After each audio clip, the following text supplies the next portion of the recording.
This episode of the Everything Matters podcast is brought to you by BeLegendary.coach, where we transform leaders into legends. Are you a senior leader, entrepreneur, or executive looking to take your leadership to the next level? Are you dealing with things such as imposter syndrome, concerns with whether or not your leadership is lingering long after you've completed face time? Looking for new and innovative ways to connect with your team and to gain buy-in from stakeholders that you deal with on a daily basis? If any of this sounds like something that you're dealing with and you would like to take your leadership to an extraordinary level, your effectiveness to a legendary level, visit BeLegendary.coach. That's www.belegendary.coach and schedule your free performance analysis today.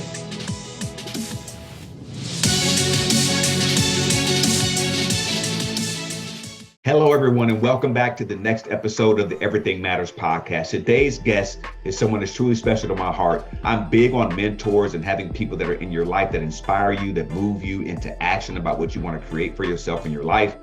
Really love that kind of stuff. This individual goes back years ago when I was a college athlete at Northwestern State University. We had coaches, we had head coaches, assistant coaches, and we'd also sometimes have graduate assistants who were graduate students also assisting as coaches on the football team.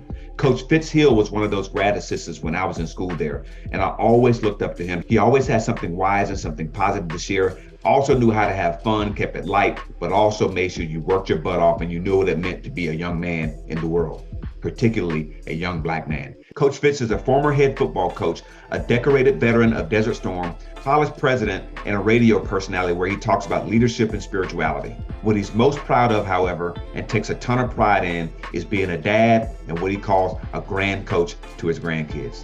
So be ready to experience a wealth of knowledge, wisdom, and years of experience that Coach Fitz is going to bring to the conversation. And I'm so happy to share this moment with him. He's an Arkansas native, and I'm so thrilled to be able to connect with him, to have a man-to-man conversation about something that's so passionate for him, which is, in my opinion, one of the most important epidemics that we currently face in America, and it's the Black male homicide epidemic. So I encourage you to please stay tuned for the whole time. He offers a ton of value, statistics and everything, and also a possible solution, a playbook that he's been working on that will hopefully get us out of this epidemic that we currently find ourselves in.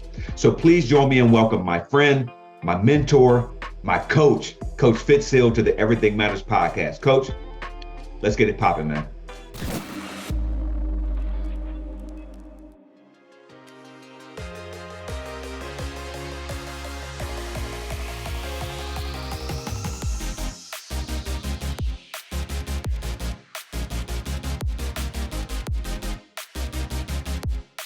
Coach Fitz, man, thank you so much for being on the podcast. You know, and we've been trying to get this together for several months now. We kind of cross each other on social media, and some of the things you post are really inspired by, and some of the things I post, you know, you'll like because you inspire. So I think that we're kind of thinking in the same direction along a lot of lines. So I wanted to get you to come onto the podcast, man, and really share your perspective and your point of view and what you see that can make a difference. So thank you for being here to the podcast and joining me today, man. Well, no, I'm honored to do so. I'm proud of you, Brad. And I was connected back in 1988 at Northwestern State University. Don't tell him my age, Coach. Don't tell him my age. You aging good. You like fine wine, you know. Hey, so you already know. He standing there. I just sent Treadway a congratulatory for going into the Hall of Fame. So he just hit me back actually this morning. So I think that's pretty interesting that I'm here with you, your teammate today. I know, man. Off this discussion. Yeah, man, I love it. You know, and I want to really get into the value that coaches play in young men's lives, man. Because you know, me, Tread, Tap, Tap kind of in and out here. So me, Tread, Taterhead, Tap, and J-Rob, we have a monthly Zoom that we do, and we all get together and just kind of reconnect and talk about our families and what's going on. We watch the Super Bowl, you know, we watch games together online. And one of the things that comes up a lot is you. Like you made such an impact on us as young men, man, at Northwestern State. And we always talk about you, man. Coach Hill, man, you know, he's so detailed, man. Like you're trying to be like, right, you know.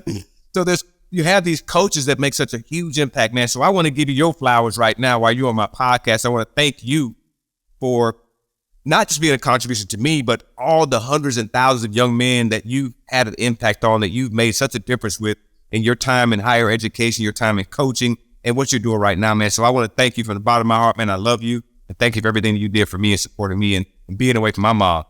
Well, that's what coach is about, the fatherhood and to replace, oftentimes many of our young men didn't have fathers. And so, God calls us to be a blessing to others. I said a person wrapped up in himself makes for a real small package. We're called to bless other people. And that's how, the legacy that we serve, that the legacy that we create today is what people see tomorrow. And that's why we celebrate Black History Month, particularly this month. And we're looking at all the people who came before us. And I'm grateful for those, because for that reason, I have had the opportunities to be blessed to do the things that God has blessed me to do, from leadership positions that never would have happened 50 or 60 years ago. Absolutely, man. And you continue to clear the path for those behind you. So I thank you again for that, man. Yeah. So, hey, I want to talk about, I know you're an Arkansas boy, and you let your son Juice go play at LSU in my home state. So I thank you for letting his talent go down there and help out the Tigers. I know you grew up in Arkansas. So tell me about, what life was like for you as a child growing up in Arkansas. First of all, tell us what part of Arkansas you grew up in. I think it was Little Rock, but I'm not sure. And then tell us what it was like for you, man. What were some of the things that were instilled in you as a child? Some of the values that I know your parents are a big part of your life and a big influence, inspiration for you. So talk to us about your childhood, man. What was it like growing up there? Yes, I grew up in Southwest Arkansas and Arkadelphia, Arkansas. And I actually just spoke last week back at a Black History celebration at my alma mater, Ouachita Baptist University. And Arkadelphia was a very supportive environment. In fact, as I shared, Brad, many things that I would experience at Arkadelphia, it really shocked me once I got outside the doors of Arkadelphia, because I had a lot of support in a southern, Southwest Arkansas city, and I never had any barriers or restrictions. And even though, I was born in 1964 in the 60s and 70s, and I left there going to Northeast Louisiana in 1982 to play college football, and why I ended up at Northwestern with Coach Joseph in 1988.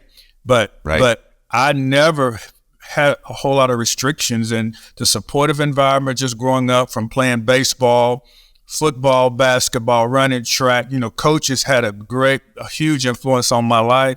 But I think, that changed once I got outside of football. But Arkadelphia got outside of Arkadelphia. But the city itself gave me so much support. And I remember, in seventh grade, what I think our class, our student body was 30% African American. But I was student council president in seventh grade. I was student council president in ninth grade. I was class president in eighth grade. I was class president in 11th grade. I was student council president in 12th grade, president of FCA. So, I didn't have a lot of barriers that said, that I couldn't do anything. And, and so when I left though, and I, entered to a new environment, that was not the same, and kind of threw me for a loop. Yeah, I bet it did, man. And that's interesting, because you don't typically hear that in a place like Arkansas, that you didn't have those barriers as a young Black man, right? So, let's talk about that. Like, so, we know that our childhood and what we experience as kids plays a huge role in the context that it creates for the life that we live in, that we have. How much would you say that experience in Arkadelphia, growing up and having that supportive community wrapped around you, how big of a difference did that make for you in going out and not seeing any barriers in your life at all? Like, you just knew, hey, I can do anything.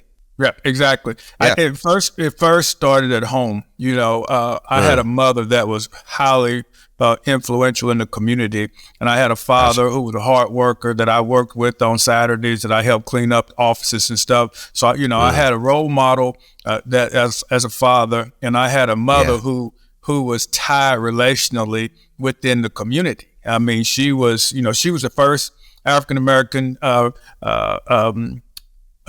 registrar at Arkadelphia High School. So when the schools integrated, she was the first person. So she was relationally connected, which she made sure her children were relationally connected because of that. So as I saw her maneuver through what we call the biculturation process of working on both sides of an African American community, never looking down on our community, and not allowing other people to degrade Black people in that community is something I learned from her just by observing, and it taught me a lot. So, she even taught me tact. So when I experienced things where of people degrading or racial derogatory comments, how to address those and to do it very respectfully without turning it into a argument.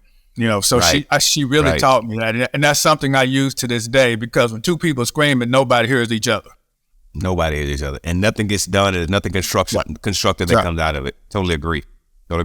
Well, hey, I know growing up there, and it sounds like you played all sports like I did: baseball, basketball, football, track, and the whole nine. When were you first introduced to sports? And what age were you? And what was the first sport you were introduced to? No, I'm the youngest of three boys. And so it was like drinking water outside. So I started doing ball 4 or 5 years old outside with my brothers. They were older. So I remember always playing with my brother. I had a brother my oldest brother was 10 years older, and my second brother was 5 years older. So I was always trying to be around them. That's really laid the foundation of me being the athlete, that I was, because that's what we did all summer, all day. We played ball. We had a big lot beside our house. We played football, basketball, baseball. We broke so many window panes at our house that my mother, she wouldn't change them anymore. I mean, if she said, just put a screen up, keep going. I put a board up there and said, I'm not doing it anymore. She said, hey, I'm not going to stop y'all from playing, because here's what I learned. She always loved for us playing in the backyard because she could watch us. And so that was huge. Yeah. Just say, hey, come on up to our house and play. That's right. And so she never ran people off. And so, I kind of did that when I moved back to Little Rock. I put a pool, a court, and everything. And because I thought about our house was where you wanted the kids to be. And then as long as you had that, the kids wanted to be at home. And so as a parent, you felt good being able to look out there, and everybody wanted to come to your house, and you fed everybody, and it was good. Well, that's what my parents did for me. Absolutely, man. Yeah, it sounds like I grew up at your house, because that's exactly what it's exactly what it was like for me. And I want to get more into that a little bit later on, because I think that's something that really connects us around the social issues that we both see in our country and in the world. So I want to come back to that. So I want to, Coach, man, you've done a lot of stuff. I mean, you left Northwestern. You were a grad assistant when you left you came to Northwestern. You were a grad assistant, working as a receivers coach, and again, made a huge difference for us, man. We loved having you there. And then you left Northwestern. You went on to get I think you were actually studying for your master's when you were there, if I'm not mistaken. You were studying for your master's degree. Correctly. Yep, at Northwestern. And you left there, went and got your doctorate at some point in your career. You have been a head coach, a college football team. You were a veteran of Desert Storm, which I remember those days. I had cousins and friends of mine that went to high school also served in Desert Storm. So I want to stop and thank you for your service around that. You've been a college president and a radio personality, and you're also a grand coach, which we'll get to in a moment. But man, what drove you to go? I mean, you've had a long, full life, man, and you're still young. Like, what drove you to go through, to get your master's, to get your doctorate, and I'd imagine it come from your parents, but why don't you create for us and let us into what that world is like? What was like? What drove you? Well, I always said, I realized, and I've told my children many times that oftentimes when people look at us as Black people, and I learned this from coaching, is that in most situations, African Americans are evaluated collectively, where our peers are evaluated individually. So when they start looking at us, people look at us collectively until you distinguish yourself. So what I decided to do, I said, education is a way to distinguish yourself and taking jobs that nobody else wants to take. That's how I got a Bronze Star. Hey, sir, I'll take that mission. I'll go north. I'll support the 18th and 7th Corps for doing that, even though it's not something, I wanted to do, but I knew it was something that was going to grow me in a way that I was not comfortable. We don't grow in comfort. We grow in discomfort. So taking on challenges that the norm, that's not the norm, is what I embrace. For example, I don't play golf because, as you mentioned, during the summers, I was in school trying to get my doctorate. All right. So when people say, hey, we're going on vacation. No, I'm going to be over here studying in school. And so to this day, I have no, I may putt, but I can't play golf or lick. You don't want me on your team. If you're, I'm not the guy, to be able to do that. But I've always tried to find a way to say, how will I, distinguish myself from the pack? All right. And so it's education. It's taking, responsibilities that other people don't want. I tell my son, doing things you don't want to do allows you to do things that you want to do. Man. But it's the discipline, that's the sacrifice that you have to do in order to put yourself there, and not trying to take the easiest position, or the path that's, that everybody travels. It's the least less traveled path that gives you the most opportunities to do the things that you want to do. Man, so well said, Coach. So well said. And as you shared that, it put me in the mind of prime time, Deion Sanders, right? Yeah. He took a job at Jackson State that probably most people wouldn't take. Yep, exactly right. Yep. Right? And look what came out of that 3 years later. Look what came out of, and also now look at other guys who are also entertaining coaching jobs in HBCUs. Right? Exactly. I mean, he opened up a whole new lane just by doing something that was uncomfortable that maybe no one else wanted, and he did it. Right. And he created a whole new path, man. So that what you said really resonates with me. It makes a ton of sense. Yeah. It's really biblical when you look back at it, and looking at how things pretty much happen and how God will use certain situations and and bless it beyond any man can produce within itself. Prime is a perfect example of his faith that said, hey, God told me to do this and do that. And so, but in order to hear God, you can't listen to other people. You better believe that. If you want to hear anything, you can listen to other people. That's exactly what I'm saying. I mean, you have to be tuned. I call it to have the 5G of the Wi-Fi code.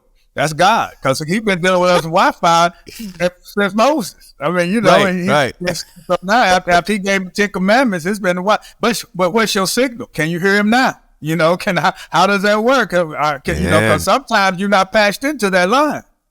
You know what I'm saying? And so you got to have the code. Here I am. I had to get the Wi-Fi code to be on here. If my Wi-Fi code wouldn't work, we wouldn't be up in the game right now. No connection, right? And so, it's the prayer of the righteous man prevaileth much. And like I said, God don't bless mess. He bless righteousness. Coach, you dropping gems. You and Prime might be brothers. Y'all dropping them gems, man. I love it. So I sort of, alluded to it earlier, and while we're talking about sports and everything that you've done, and I know you've moved on to a sort of a different phase in your life right now, still working, still running campaigns for fundraising, president of an organization there in Little Rock to do that. I mean, you're still busy, still working, still making moves, still making a difference.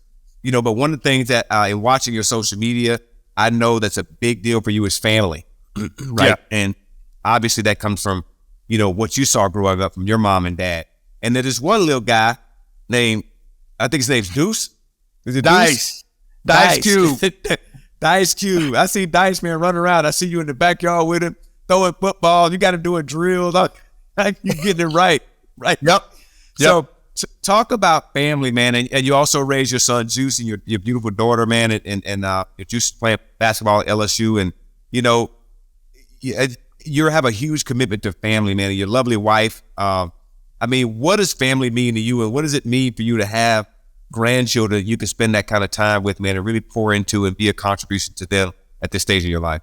Well, I mean, when you look at it, it's God, family, and then my purpose in life. That's my Trinity, as I call it. My God, my family, and my purpose, and my kids are give me purpose. My son is my namesake. And so my mother always taught me a good name is better than great richness. And that's biblical and building trust because of who you are and what you do, not what you say. What we speak, what we do speak so loud people can't hear what we say. So let your work, speak for itself. And pouring out into my my children is outside of my relationship with God is the most important thing to me, because I realize the impact of a father, because biblically a father is really like blessing his own little kingdom.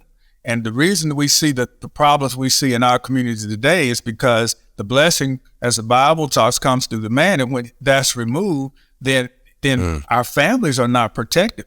Point cases in the wilderness and, in the jungles of Africa, when Simba is there with the lioness, the cubs are good.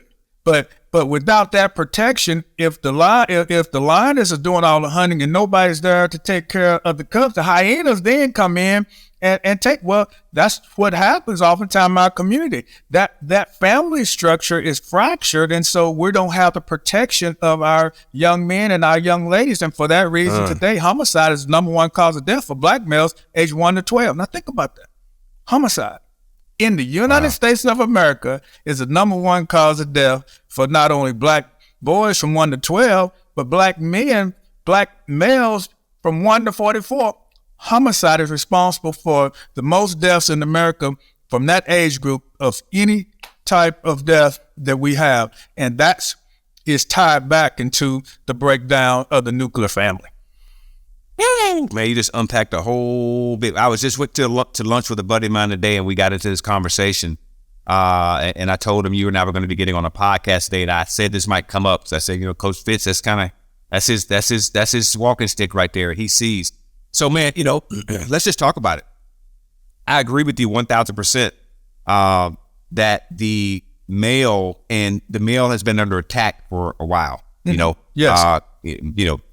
Toxic masculinity and all these names that have been thrown around on social media and put into, into other forms of media to really bring the male down in a sense, to devalue the man. And you see that women are rising, which is great. There's nothing wrong with women being great, but something is missing when that man is not in that home, when that man is not protecting in the way that he's designed to protect. What I believe, what you believe. Something is missing and something goes awry. And we can see that happening right now. When you look at, one of the unique positions that you had in coaching at a college level, that you bring young men in at 17, 18 years old, and you get a chance to see where they're coming from, what their world was like. And a lot of these guys that go to college and play football, man, they come from some real rough situations, man. Absolutely. And, so if you don't have a father at home, you never get a chance to see an example of what it looks like to be a man. Yep. Right? The responsibilities of being a man, the responsibility of being a father. Like, what does that look like? Right? So when that guy is taken out, what does he look to? Something on TV? He has the rappers, the athletes, those become his role models, right? Yep. And it's something that other races of people are winning in, and we're absolutely losing and finishing last in. So the stats that you gave are staggering. I mean, these aren't even natural causes. Like, you think that people will be dying from natural causes, but it's homicide. Like, we're killing each other. Right? Yeah. It's crazy. Yeah. And then you think about that, the number one cause, when you become 45, the number one cause of death is heart disease. When you become 64, it's cancer. So those are things. Here's my deal is that, look, I can't do anything about your conditioning, your lifestyle. If you want to go to McDonald's and eat, that's fine. I just don't want you to get killed going to McDonald's. You see what I'm saying? Right. Exactly. I'm trying to make sure it's safe and to be able to do that. But think about this, Brad. Growing up, I'm older. I was born in 1964, so in the 60s and 70s. All right, you rarely heard the term mentoring. Now think about this. No. Mentoring has become a default word because you don't have a support system from home. That's right. Foster care. When things are biblically as God has decided, those things are not needed, but they have become the default because we have been fumbling the 10 Commandments. We have been fumbling the scripture. The best game plan, I have 3 plays that I try to run every day biblically, which drives my every decision. Seek ye first the kingdom of God, and all else will be added. In all thy ways acknowledge me, and I will direct thy path. All good things work for those who love the Lord and live according to his purpose. Now, if I run those 3, what I realize, I may not get to the end zone, but I know God going to end up showing up because I'm executing his plays. Right. But we as a community, if you look at the fact in 1960, 80% of our families were built as God intended, even though we're struggling. And, and I speak quite frequently, Brad, and here's what's interesting. I'm oftentimes said, well, Coach Hill or Dr. Hill, when I'm speaking, I said, I think you do not consider the value of racism for the impact of a homicide. He said, because, black people kill black people, white people kill white people, Asian kill Asians, Hispanic kills Hispanic, Jews kill Jews. Right. I said, you're exactly right. Homicide in most cases, it is relational. Yeah. I say, but here's where we cannot be an ostrich and put our head in the sand. We're the only ethnicity, okay, where it is an epidemic, and the only ethnicity where it's the number one cause of death. So we're not comparing apples to apples. We can't be asleep over here to say, well, we're not as bad as this, when we are losing black men, black fathers, and not only that, I call it the homicide grenade. On average, research will show 2.5 black males are charged for each homicide or attempted homicide. So every time that goes off, we're losing 3 men. That's fathers, uncles, big brothers in the community. So we don't have that mentoring base that we used to have, because they've been extrapolated to the grave and to the penitentiary. And so that's something that we can no longer sit around here and think we can't compare ourselves, and to other people when we're 6.7% of the population in the United States of America, but we're responsible for 56% of the homicide. Now think about that. So you and I in that 7%, but we're not shooting each other. So what you do, then you have to extrapolate the data a little bit further. All right, well, most of those homicide comes between the age of 15 and 34. Well, that's really only 2% of the population. So now you pull that out again. So now you're saying 2% of the population is responsible for 56% of the homicide.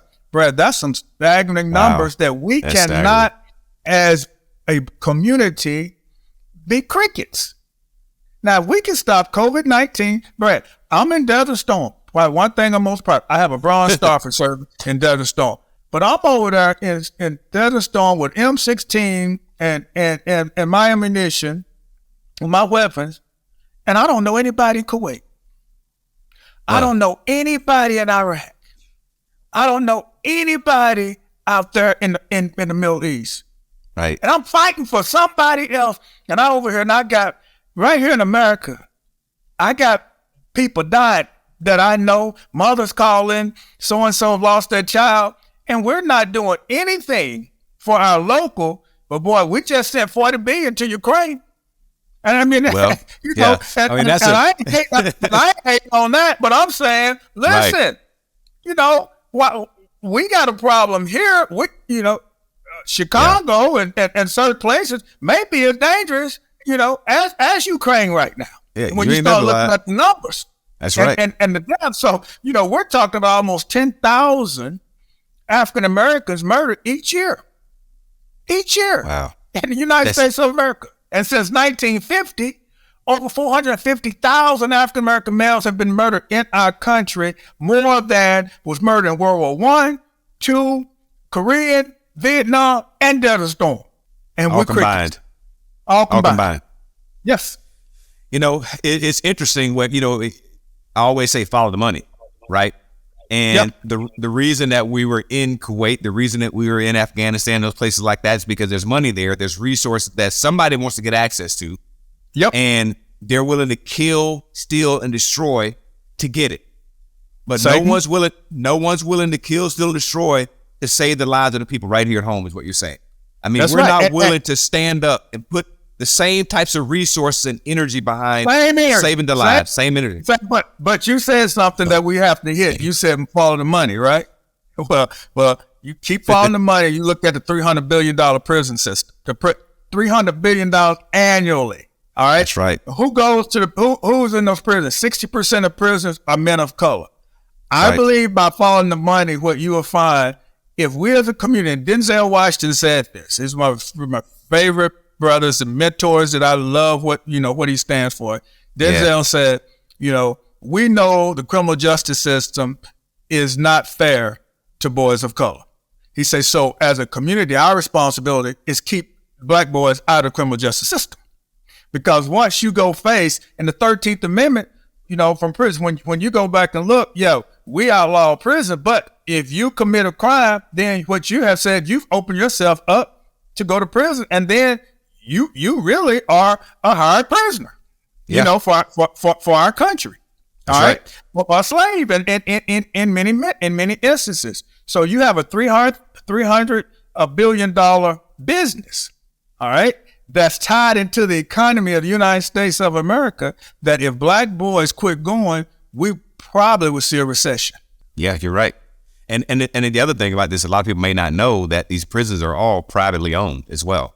You know, we think that some of it's coming back to the state, but you know, there have been, you saw on LinkedIn when I wrote the article, here's a judge that's taking money, I think one of them called Negro by the pound. That was one of the things that they were doing, is trying to put people, I mean, when you come in that, because he had an interest in it and he had to feel the bias. Listen, if you build a prison, okay, if you build it, you have to fill it. You cannot go to prison virtually. They can't. That's right. We can't sit up here and do it.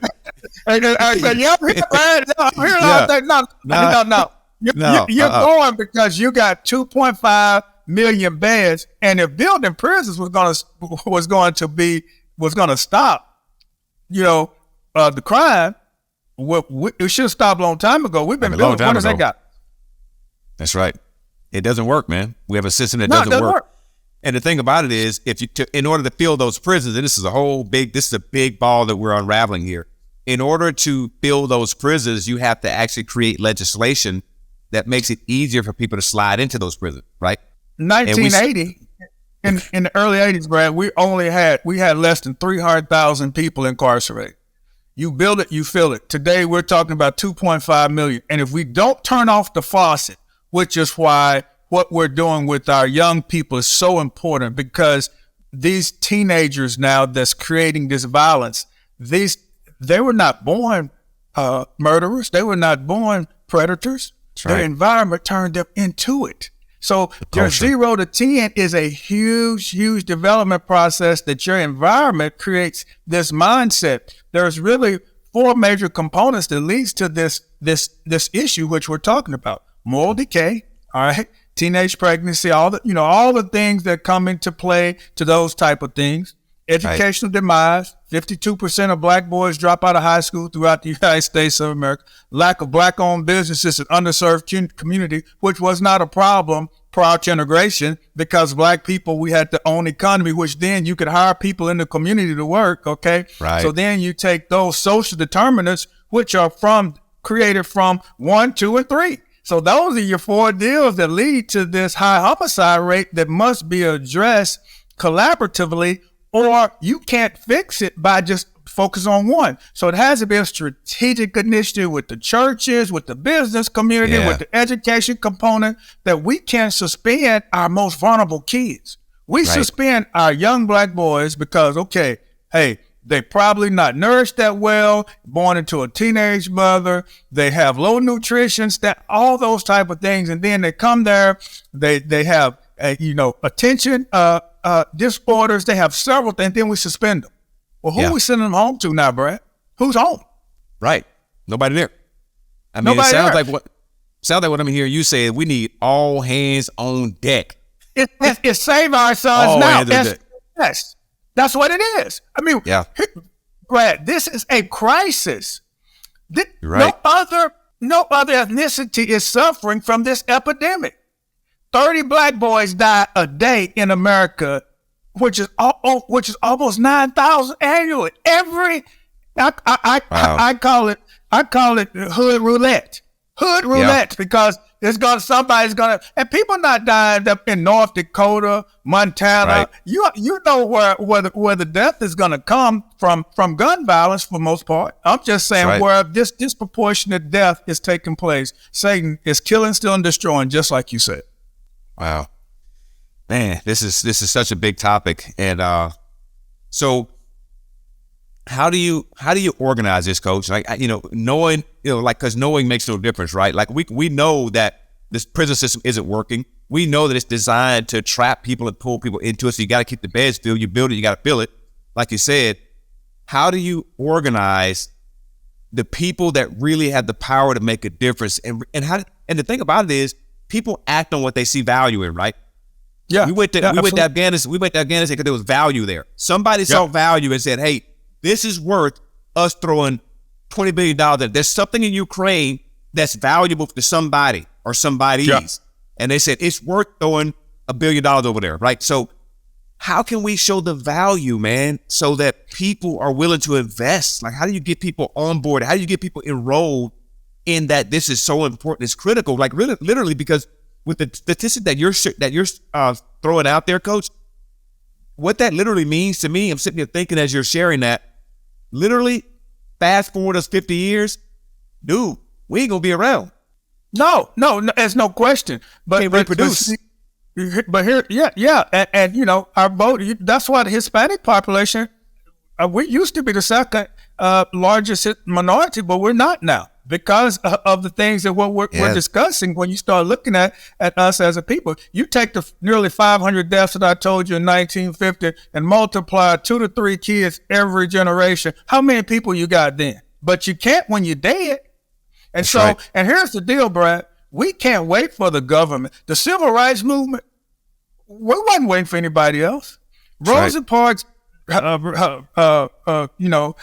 Dr. King, all our civil rights icons, it was within our own community. You realize the bus, the Rosa Parks sitting on the bus, nobody did that but our community. We decided, hey, we're not going to accept this. Brett, it was a civil rights movement. I'm calling this within our own civil responsibility movement. It has to come from within our own grassroots efforts because listen, down in Mississippi, brought all the people who led to sacrifice for us to have equality and have our rights. It's the same thing as within. We can't let these people run our community any kind of way because we're scared. That never would happen for men in our community when we were growing up. Now we close the curtain and say, man, I can't say nothing because so-and-so may they're running the community. So now, why other people gonna value what we don't even value in our community? That's a problem. All right. And so now when we want other people to value what we value, and listen, resources, you know how much Black America's worth $1 trillion. If we aggregated our resources together, that makes us in the top 12 richest nations in the world. So our resources are fragmented, which keeps us, from uniting for the cause, whereas when we were segregated as a people, we moved as a whole rather than moving individually. That's the issue that's putting a strain on us moving to that. But the positive thing is, and I'm working on it's called First and 45 with Coach Fitz Hill, the game plan to tackle the epidemic of black male homicide in America. I'm putting a game plan book together, and that's when I come back on and shit, because it's just like I did a coaching game plan. It's what I put together. It's okay. This is what we're doing the first quarter. This is what we're doing the second quarter. This is what we're doing the third quarter. Because really, 45, if you get a black boy to 45, he's out the danger zone. He going to become a grandparent. That's right. Let's go back over here. Let's celebrate. That's right. Let's run that again. Let's run that again. All right, so now, look, you go make sure that your little nephew or niece, everybody does that. But what happens? When all these little kids, they don't never get to see that. They don't know, so they think that they're supposed to die early. So they don't. Right. They have no value in life. They going to prison. Well, one guy told me, hey, a rapper, if I go to prison, I get more sales. Now, I think about how dysfunctional. That's totally dysfunctional, man. Totally different from thinking. So prison is an affirmation of validation, and that's totally different from what you and I experienced growing up in our communities.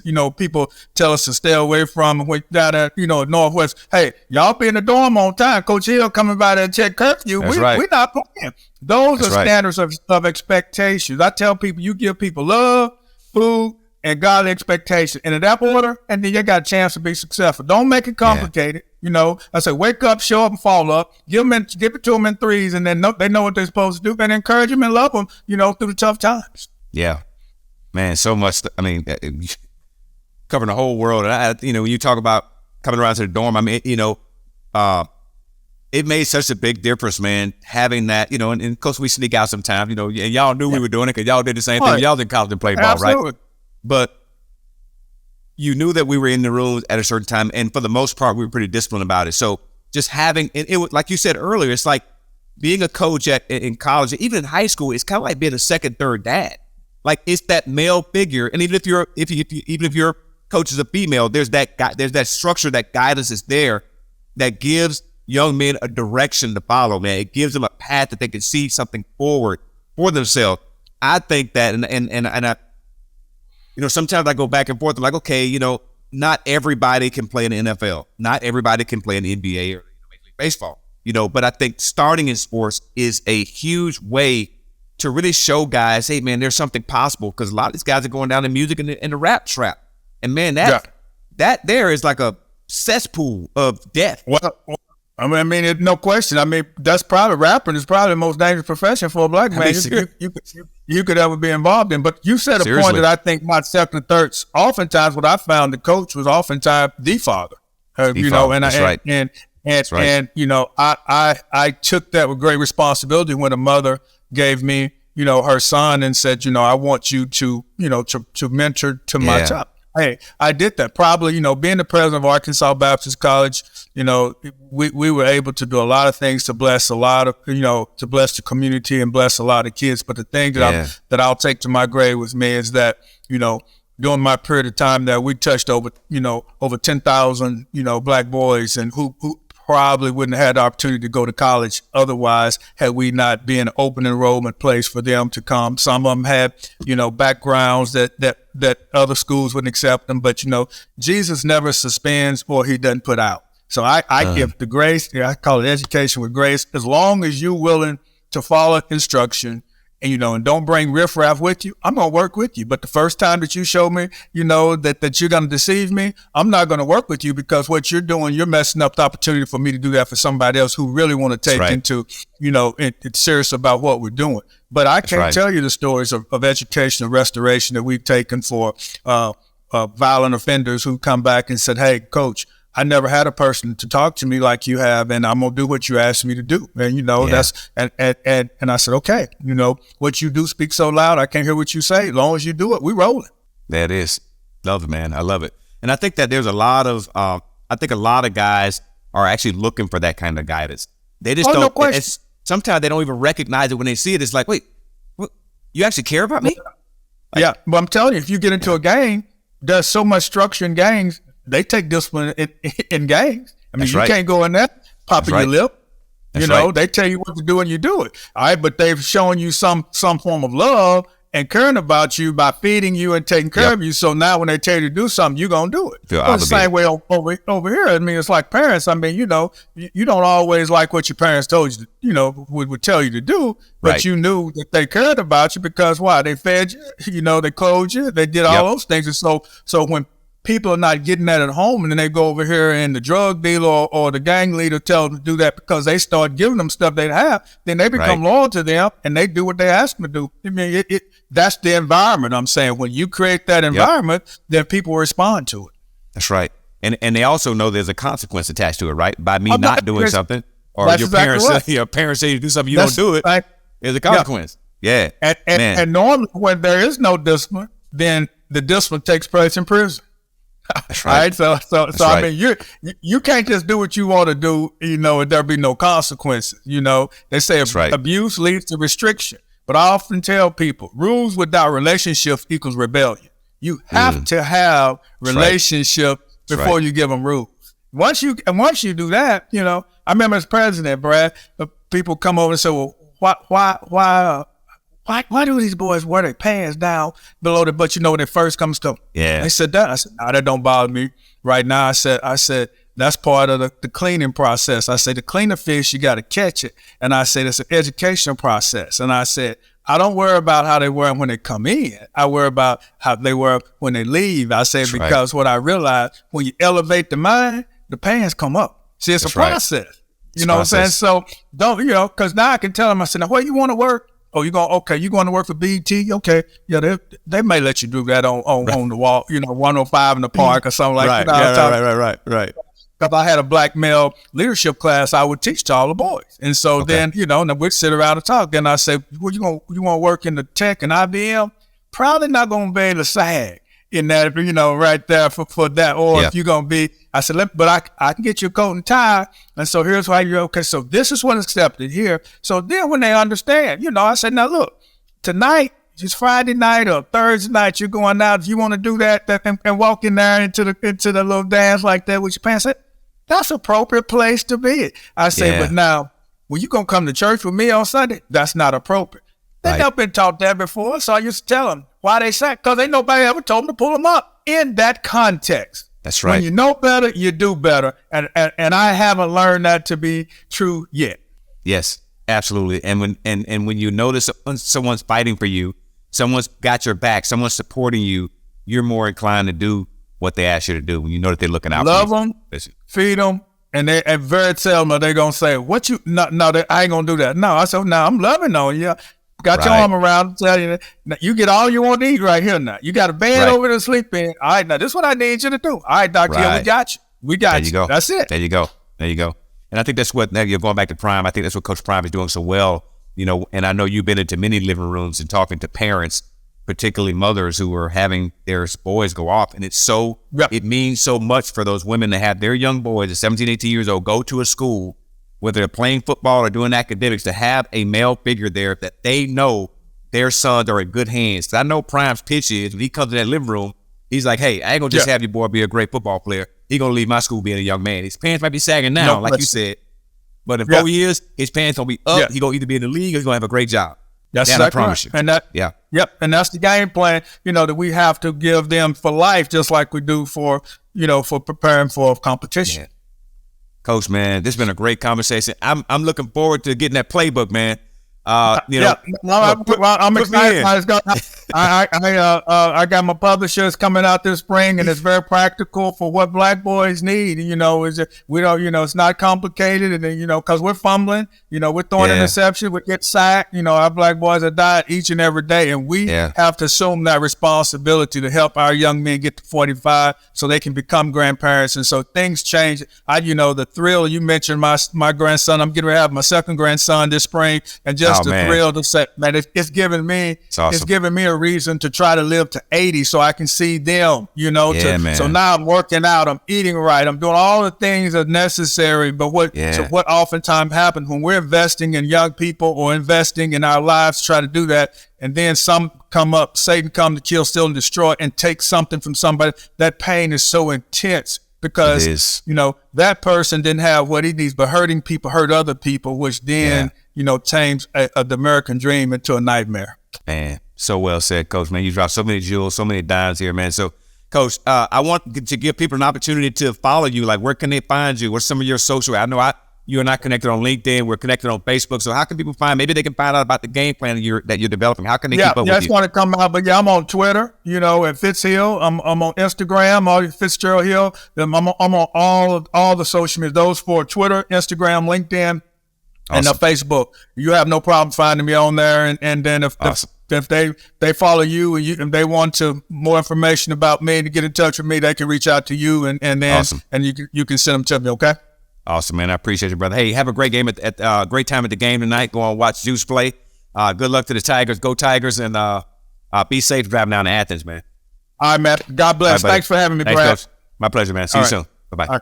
This is Doris Brown's baby boy. We out.